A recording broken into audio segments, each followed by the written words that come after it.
Saudara Capres Prabowo Subianto menyebut demokrasi di Indonesia masih berantakan. Prabowo juga menyatakan masih belum puas dengan pelaksanaan demokrasi di tanah air. Menurut Indeks Demokrasi versi Economist Intelligence Unit, Indeks Demokrasi Indonesia masih tergolong cacat.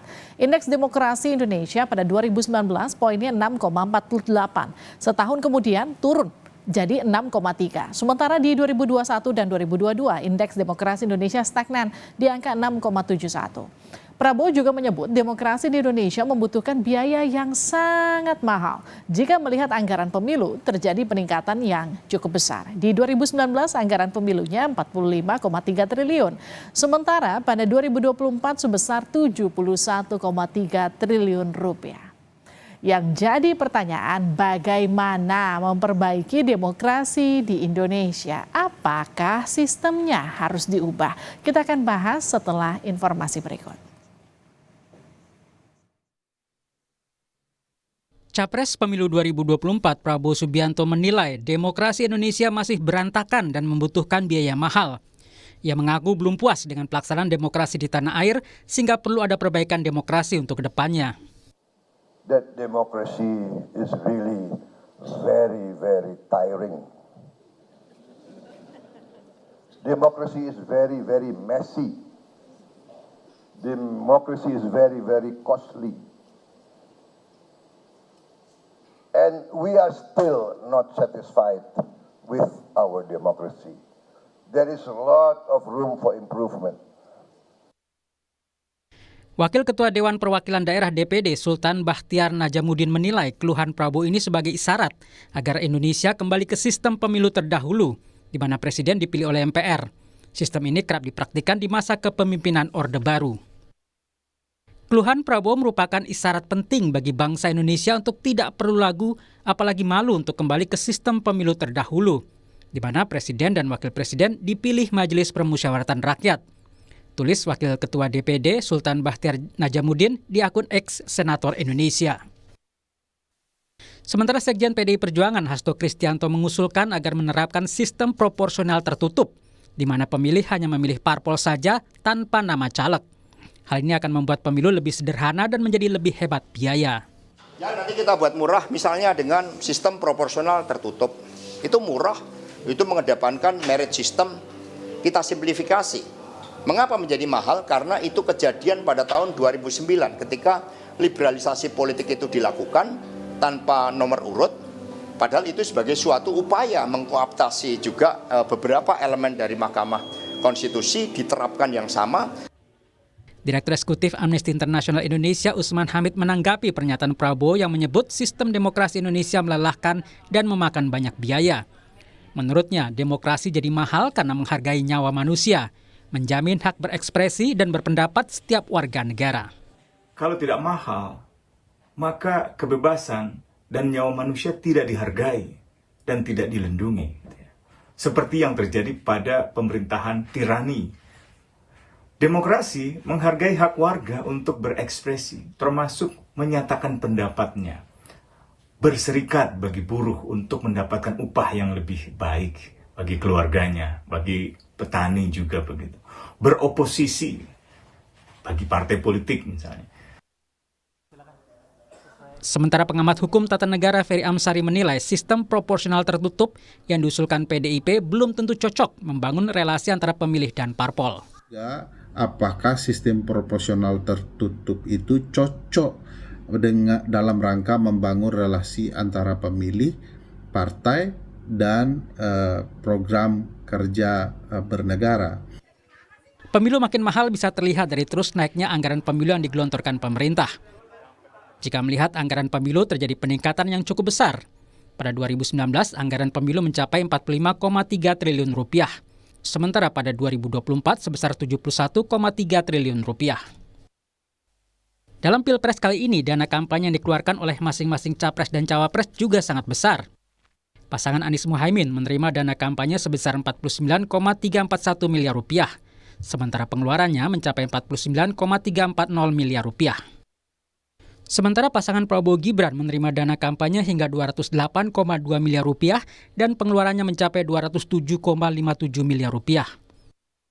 Sedangkan pasangan Ganjar Mahfud menerima dana kampanye sebesar 506,894 miliar rupiah, sedangkan pengeluarannya mencapai 506,892 miliar rupiah. Untuk maju sebagai caleg pun perlu menyiapkan dana besar. Penelitian yang dilakukan LPM FEUI menunjukkan untuk maju sebagai anggota DPR RI perlu dana antara 1,15 sampai 4,5 miliar rupiah. Sementara untuk DPRD perlu menyiapkan dana antara 250 hingga 500 juta rupiah. Perlu ada cara mensiasati agar pemilu tidak semakin mahal, sambil tetap memperhatikan hak masyarakat untuk memberikan suara tidak hilang. Tim Liputan Kompas TV. Saudara Capres Prabowo mengatakan demokrasi di Indonesia masih berantakan dan membutuhkan biaya yang sangat mahal.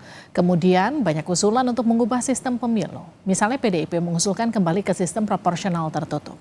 Bagaimana mengupayakan pemilu yang murah dengan tetap memperhatikan hak-hak masyarakat untuk menggunakan hak suaranya. Kita akan bahas bersama Wakil Ketua Umum Partai Gerindra Habibur Rahman, ada juga politisi PDIP Ciko Hakim dan Direktur Eksekutif Amnesty International Indonesia Usman Hamid.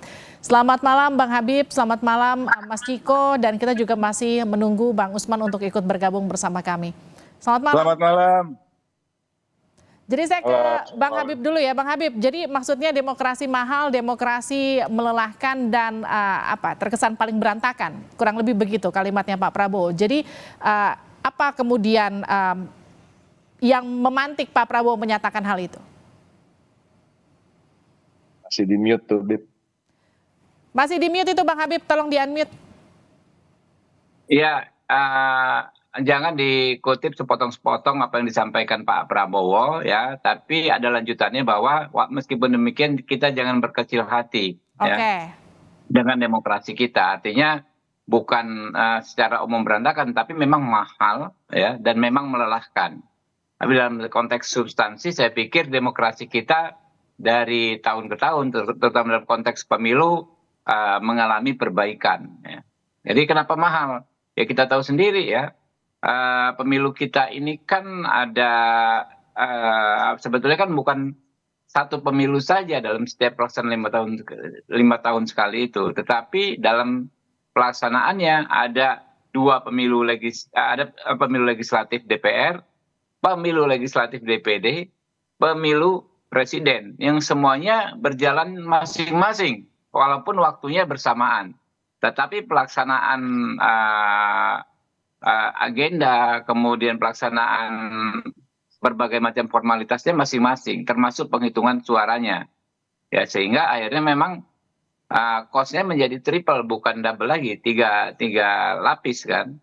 Pemilu Pilpres biaya sendiri, pemilu Pileg biaya sendiri, pemilu DPD biaya sendiri. Nah, ini harga biaya resminya saja mahal yang ditanggung oleh negara melalui penyelenggara.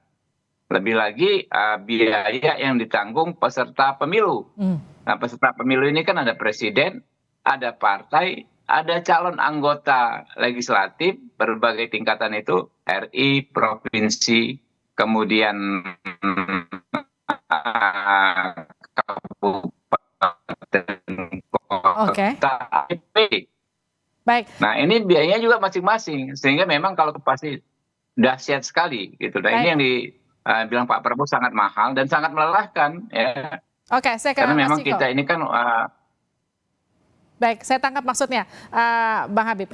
Mas Ciko, jadi kalau dibilang melelahkan, mahal, tapi kemudian kok langsung katakanlah responnya ke proporsional tertutup begitu. Kenapa begitu Pak Hasto? Enggak, tapi kan tadi kalau didengar kembali lagi, kalau didengar selengkap-lengkapnya pernyataan Pak Hasto itu bukan soal mahalnya, dia bilang soal proporsional tertutup, tetapi lebih ke sistem yang lebih mengedepankan meritokrasi. Nah, kita mengetahui dan kita tidak boleh menutup mata karena banyak juga sekarang kejadian yang terpilih akibat dari proporsional terbuka ini, banyak sekali yang memang sebenarnya bukan dengan latar belakang yang mumpuni di bidang politik atau dibilang representatif politik gitu. Tapi ini sebenarnya masih bisa diperbaiki juga. Nah, kita kan memberikan satu alternatif proporsional tertutup di mana nanti juga partai-partai politik akan memilih kader-kadernya yang terbaik dan memang siap untuk menjadi representasi dari masyarakat di DPR, MPR maupun di kabupaten sampai tingkat kota, provinsi dan RI. Tapi saya ingin gimana? Baik, saya ke Bang Usman dulu ya, Mas Ciko. Bang Usman, melihat respon untuk mendorong lagi proses proporsional tertutup, apa respon Anda? Ya, saya kira itu terlalu terburu-buru. Sebaiknya kita jalani yang ada dan kita evaluasi apa yang kurang. Betul sekali, secara finansial demokrasi kita memang sangat mahal. Apalagi kalau kita membandingkan dengan berbagai pengalaman negara lain, Indonesia barangkali menjadi satu di antara 3 negara dengan biaya pemilu yang sangat besar karena memang melibatkan ratusan juta orang untuk bisa berpartisipasi di dalam proses pemilu. Nah, dengan begitu salah satu pemilu terbesar di Indonesia, apalagi untuk one man one vote, mungkin Indonesia yang terbesar karena bukan hanya pemilihan presiden, tapi juga pemilihan DPR RI, DPRD, hingga dengan pemilihan di tingkat DPD.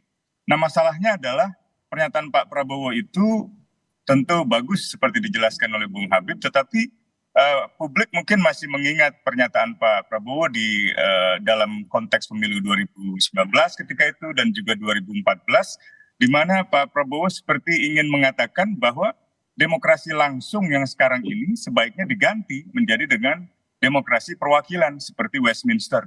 Pak Prabowo pernah mengatakan itu di Singapura misalnya gitu. Nah, dalam demokrasi Westminster tentu ini satu pilihan, memang lebih murah karena yang dipilih ada partai politik, sementara Perdana Menteri atau Presiden itu dipilih oleh partai-partai dengan suara yang terbanyak. Kalau kita mau memilih itu bisa juga, dan kita pernah menerapkan itu di era demokrasi terpimpin. Di era sebelum demokrasi terpimpin, yaitu ketika tahun 50-an Indonesia mengadopsi sistem Perdana Menteri, di mana Perdana Menteri ditunjuk oleh mayoritas suara-suara partai politik di dalam parlemen. Nah, tetapi kita juga punya presiden ketika itu yang secara, katakanlah secara politik berbeda dengan sekarang yang dipilih secara langsung. Nah, pemilihan secara langsung itu memang menimbulkan ongkos yang sangat besar, tetapi ongkos yang sangat besar secara ekonomi ini sebenarnya tidak sebanding atau tidak masalah apabila memang partisipasi masyarakat secara keseluruhan kita hargai dengan sejujur-jujurnya gitu. Dalam Undang-Undang Dasar, dalam Undang-Undang Pemilu kan presiden dan seluruh lembaga negara wajib untuk memastikan pemilu ini berjalan sebaik-baiknya, seadil-adilnya, selurus-lurusnya gitu. Nah, mungkin yang perlu diperbaiki adalah sistem pendanaan partai ke depan. Supaya apa? Supaya sistem pendanaan partai itu juga karena tidak ada iuran dari anggota masyarakat, jadi dorong masyarakat supaya beriuran. Dan yang kedua mungkin perlu ada subsidi dana dari negara kepada partai-partai politik. Sehingga partai-partai politik seperti tidak harus mencari dana-dana besar untuk membiayai pemilu atau kampanye dalam pemilu yang sangat-sangat mahal itu gitu. Oke, gimana tuh Bang Habib?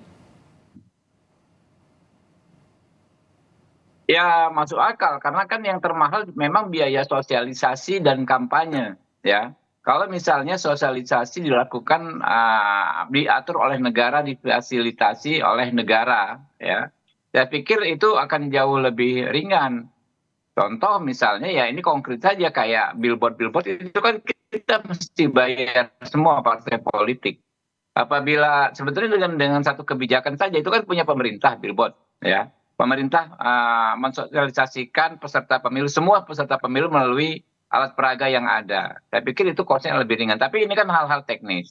Kita secara umum dulu seperti apa. Nanti menurut saya kan ini ada waktu cukup panjang sampai pemilu berikutnya yaitu 2029.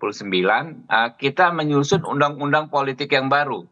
Bahkan menurut saya kalau bisa undang-undang politik yang baru itu disusun di akhir DPR periode ini, ya, atau di awal DPR periode mendatang, sehingga lepas dari konteks konflik dan peta politik. Jadi perumusan segala ketentuan detail teknis itu kita nggak baca peta politik, kita semata-mata mencari yang terbaik untuk bangsa kita. Sebab kalau sudah terlalu dekat dengan pemilu yang akan datang, hitung-hitungannya nggak ilmiah lagi. Hitung-hitungannya adalah kepentingan masing-masing fraksi-fraksi yang ada di DPR. Nah, menurut saya itu, jadi usulan baik dari Pak Usman, dari teman-teman Pak Ciko, dari Pak Hasto, banyak yang baik-baik ya. Dan kita nggak harus mengkotak-kotakan sistem apa yang kita pegang lalu strict itu bulat-bulat kita adopsi. Nggak harus begitu. Kita sebagai bangsa besar bisa membuat ya sistem yang sesuai dengan diri kita sendiri. Oke. Itulah pentingnya pembahasan undang-undang pemilu di akhir periode ini atau di awal periode yang akan datang. Baik, otak-atik sistem pemilu Mas Ciko. Jadi nggak mesti langsung ke proporsional tertutup. Ya itu nanti bagus untuk dibicarakan, tapi saya ingin mengungkit sedikit terkait dengan pemilu yang dianggap mahal ini.